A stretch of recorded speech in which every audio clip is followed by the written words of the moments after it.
25-30 वर्षापूर्वी मला आठवतं बाळासाहेब एक भाषण करत होते. त्या भाषणात ते असं म्हणाले होते, म्हणजे ते नाशिकच्या कांदा शेतकऱ्यांना उद्देशून म्हणले होते, की नेता गावात आला, की त्याच्यावर कांद्याचा मारा करायचा आणि तो बेशुद्ध पडला, की तोच कांदा त्याला हुंगायला द्यायचा आणि उठून बसला, की परत कांद्याचा मारा करायचा.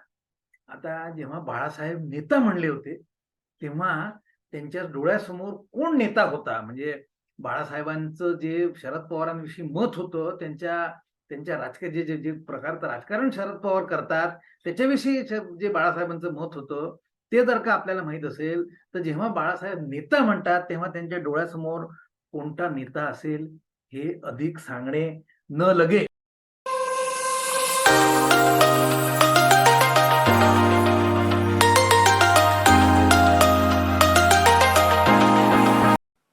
मला अजून कळलेलं नाही ते चंद्रयान जे गेलंय चंद्रावर, काय उपयोग आहे आपल्याला? तिथे जाऊन खड्डेच बघायचेत. ते जर महाराष्ट्रात सोडलं असतं, खर्चही वाचला असता. मित्रांनो नमस्कार, तुमचं परत स्वागत इंडिक विचारमध्ये. मी अजय सुदामे, तुम्ही बघत आहात निवा राजकारण. तुम्ही सुरुवातीला राज ठाकरे यांचा एक छोटासा व्हिडिओ बघितला. चंद्रयान जे आपलं भारत देशाने इस्रोनी जे चंद्रावरती यान पाठवलं आहे, त्याच्याविषयी थोडंसं त्यांनी एक छोटस वक्तव्य केलंय. ते वक्तव्य ऐकून खरं म्हणजे मला फार आश्चर्य वाटलं. माझ्या मागच्या व्हिडिओतनं मला राज ठाकरे हे माणूस म्हणून, कलाकार म्हणून आणि नेता म्हणून सुद्धा आवडतात, असं वक्तव्य केलं होतं, असं बोललो होतो.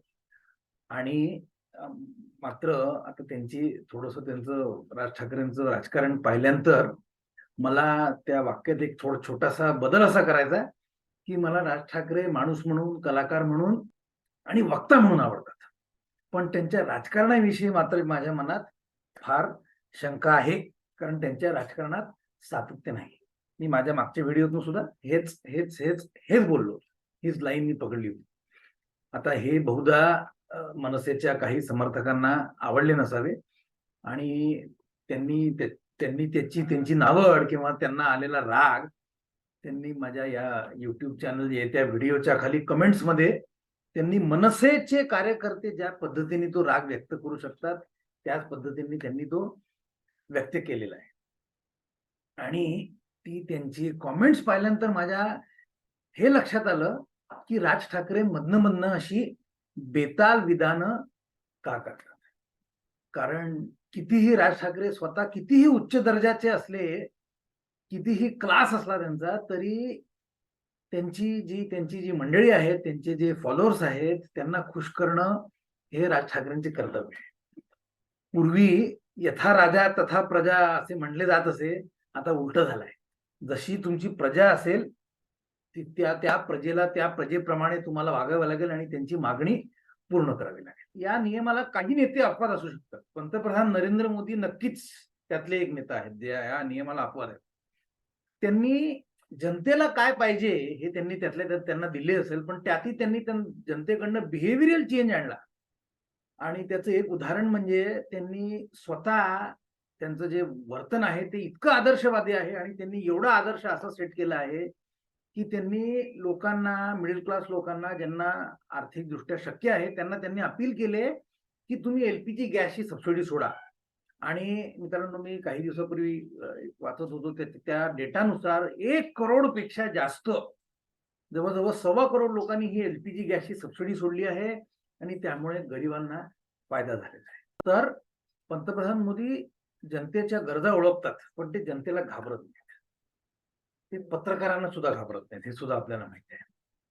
पत्रकारांना राज ठाकरे सुद्धा घाबरत नाहीत. म्हणजे त्याचं एक उदाहरण म्हणजे एक 7 दिवसापूर्वी मी हा जो व्हिडिओ केला होता, त्याच्या 2 दिवस आधी राज ठाकरेंनी पिंपरी इथे भाषण केलं आणि पाकिट पत्रकारिता कसे असते आणि पत्रकार कसा नसावा याच्यावर त्यांनी नेमकं बोट ठेवलं. त्याकरता त्यांचे कौतुक. पण हे सगळे जरी खरे असले तरी राज ठाकरे हे काही फक्त वक्ता नाहीत, बरोबर? ते एक राजकीय नेता आहेत आणि आज जवळजवळ त्यांनी स्वतःचा पक्ष सुरू करून जवळजवळ 1.5 दशक होत आलं, पण त्यांना महाराष्ट्रात काय, मुंबईत सुद्धा फारसे मोठे असे यश हाती लागलेले नाही. आणि याचे कारण मित्रांनो त्यांचा मोठा भाऊ आणि त्याचा मोठा पक्ष हे आहे, जो की आता तोडून मोदींनी छोटा केलाय. पण या दोन पक्षांमध्ये जे विलक्षण साम्य आहे त्याच्यामुळे मनसे काय वेगळं काय ऑफर करते हे मतदाराला न कळल्याने मनसेला फारसे यश मिळालेलं नाही.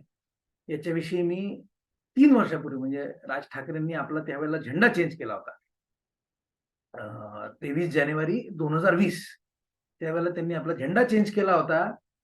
त्यावेळेला मी हे एक आर्टिकल ऑफ इंडियामध्ये लिहिलं होतं. त्यावेळेला तो वेळ होतो तेव्हा मी आर्टिकल लिहित असे. ते आर्टिकल तुम्ही बघत असाल जवळजवळ 7,000 पेक्षा काही जास्त लोकांनी वाचलेलं आहे. तर या आर्टिकल मध्ये मी हेच सांगायचा प्रयत्न केला होता की राज ठाकरेंनी हा झेंडा चेंज का केला आहे. आणि त्यांनी आपला एक त्यांचा जो चेद्रा झेंडा होता ज्याच्यावर रेल्वेचे इंजिन होते तो बदलून त्यांनी आता त्याच्यावर सुंदर आपला भगवा आणि त्याच्यावर शिवाजी महाराजांची राजमुद्रा असा त्यांनी झेंडा तो घेतला होता.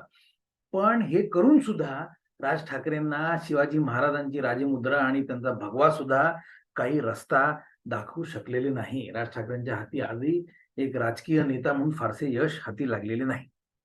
पण ही अवस्था काही फक्त मनसेची नाही, अगदी काँग्रेसपासून टीएमसी पर्यंत आणि आम आदमी पार्टीपासून डीएमके पर्यंत सगळे पक्ष कोणता झेंडा हाती धरावा या द्विधा मनस्थितीतून जात आहेत. कोणती विचारसरणी घेऊन मतदाराकडे जावं या द्विधा मनस्थितीतून ते जात आहेत.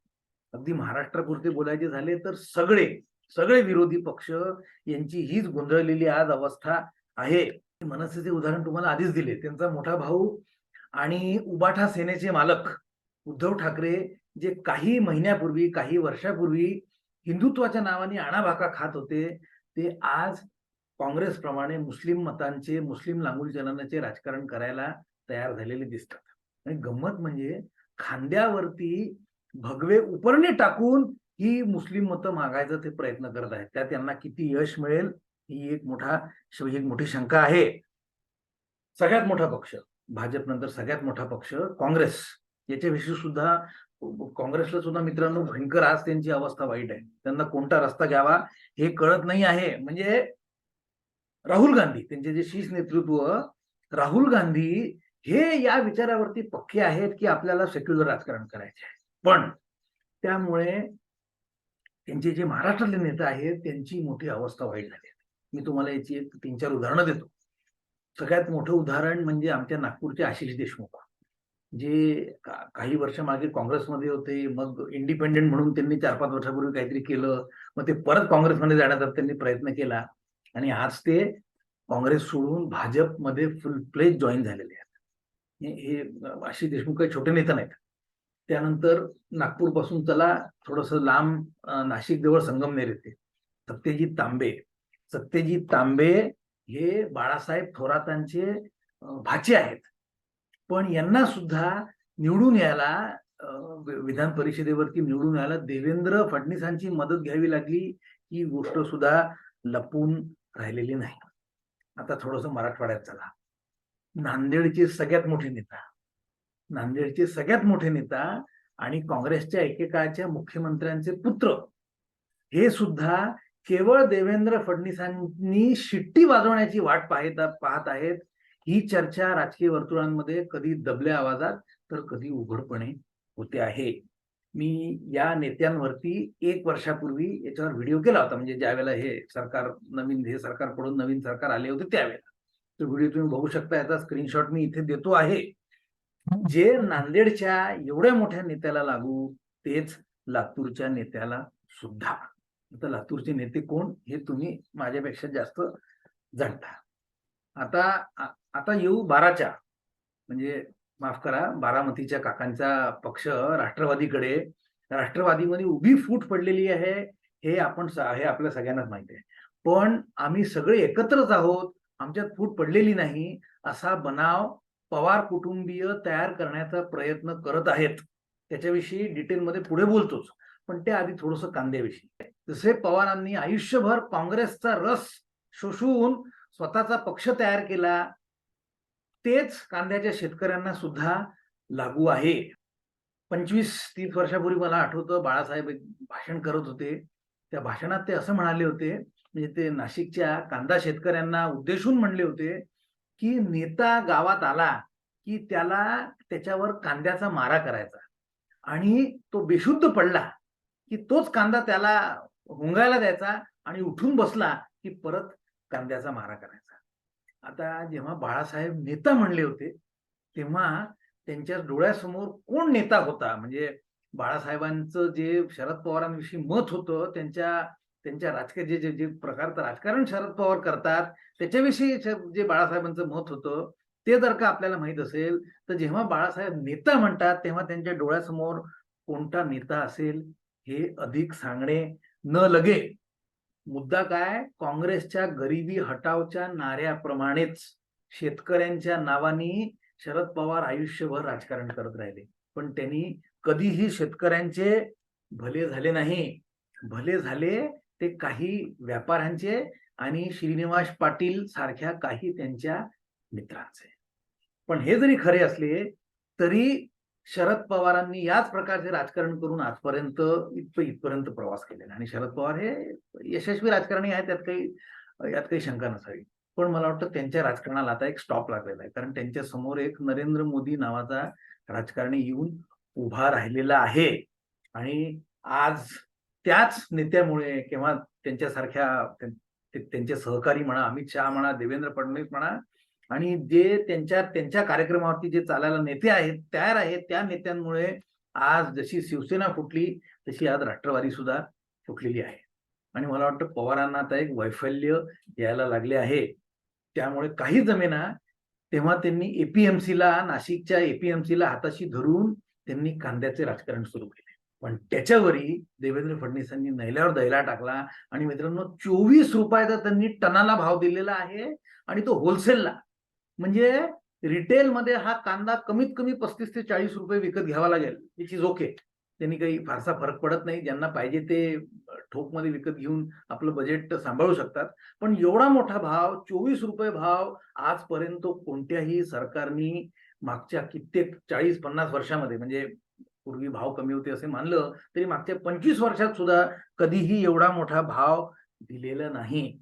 आणि देवेंद्र फडणवीसांनी या आंदोलनातली हवा काढून घेतलेली आहे. एकूणच पवारांचे राजकारण हे आता थकत चालले आहे. जसे पवार थकत चालले आहेत तसे त्यांचे राजकारण सुद्धा थकत चालले आहेत, यात शंका नसावी. आणि याची सुरुवात मला वाटतं तेव्हाच झाली होती जेव्हा त्यांनी मोदींशी आणि अमित शहाशी पंगा घेऊन शिवसेनेला फोडण्याचा प्रयत्न केला 2014 मध्ये. आता 2019 मध्ये त्यांनी फोडली.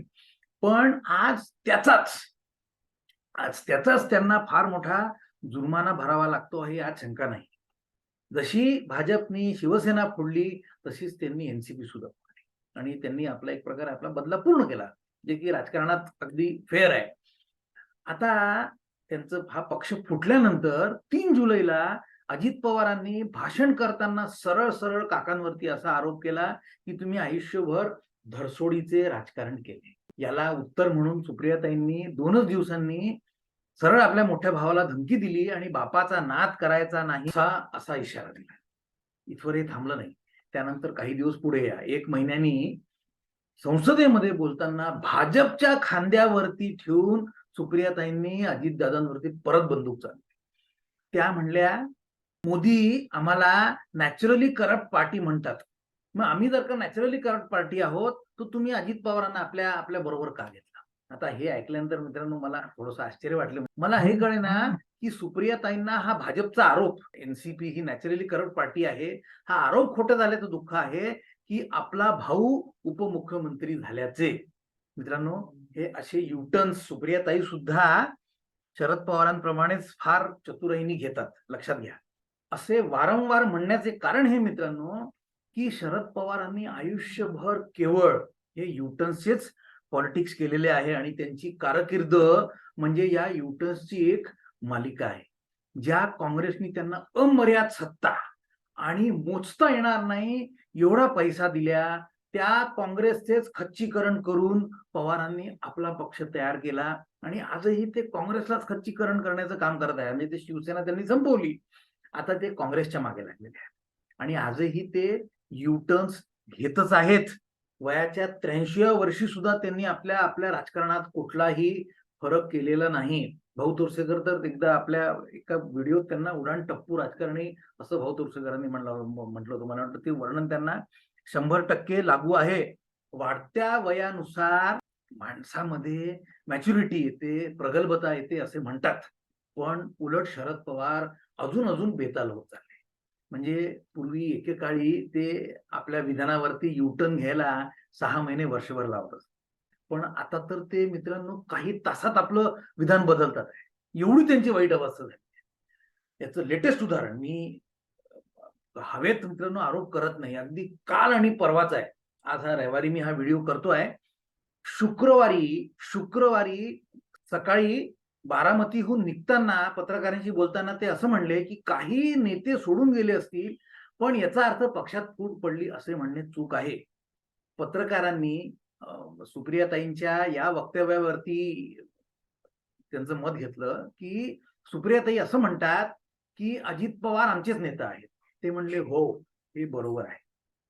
पुढे सातारला पोचता मित्रांनो त्यांना उपरती झाली.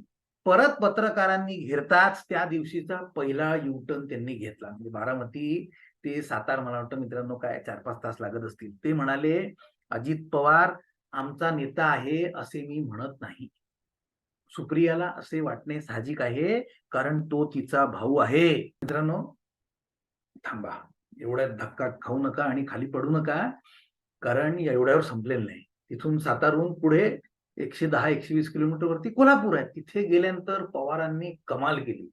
त्यांनी याच्याही पेक्षा मोठा घुमजाव केलेला आहे.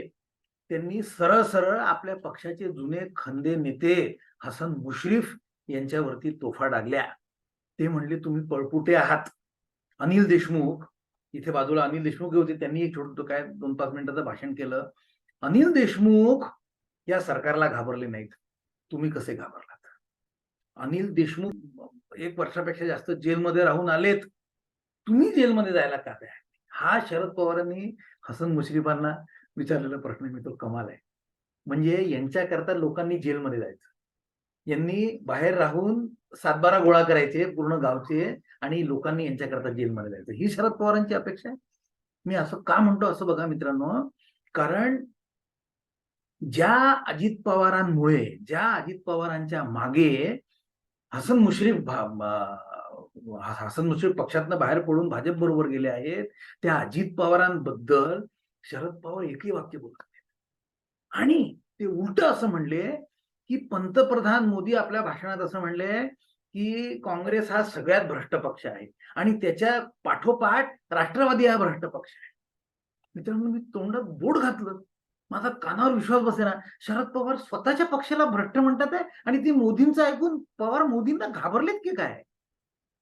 पण एवढं आणि त्याचा ते आरोप कोणाला करतात? हसन मुश्रीफ सारख्या छोट्याशा नेत्यावर.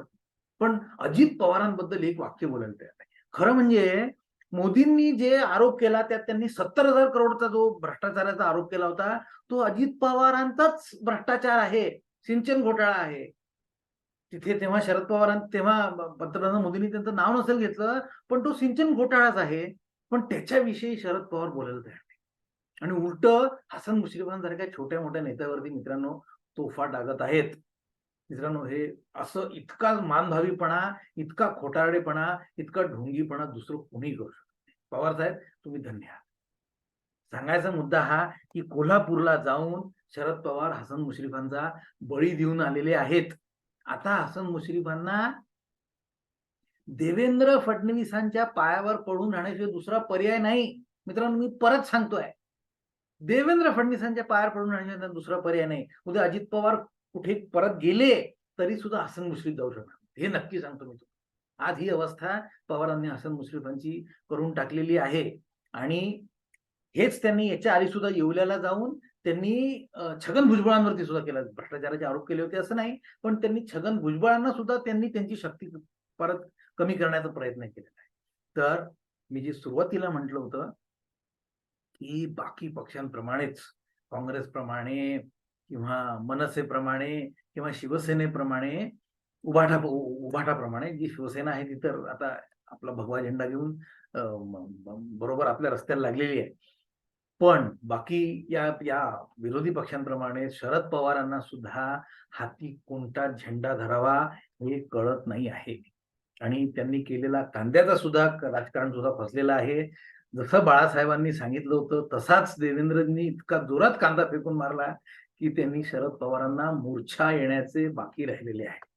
आता भावा बहिणीचे नाते किती पक्के आहे है ना, अजितदादा आणि सुप्रियाताई यांचे नाते किती पक्के आहे हे 2 दिवसांनी येणाऱ्या रक्षाबंधनाच्या दिवशी आपल्याला नक्कीच कळेल. आज इथेच थांबतो. व्हिडिओ आवडला तर लाईक करा, शेअर करा, चॅनलला सबस्क्राईब करा. जय हिंद, जय श्रीराम.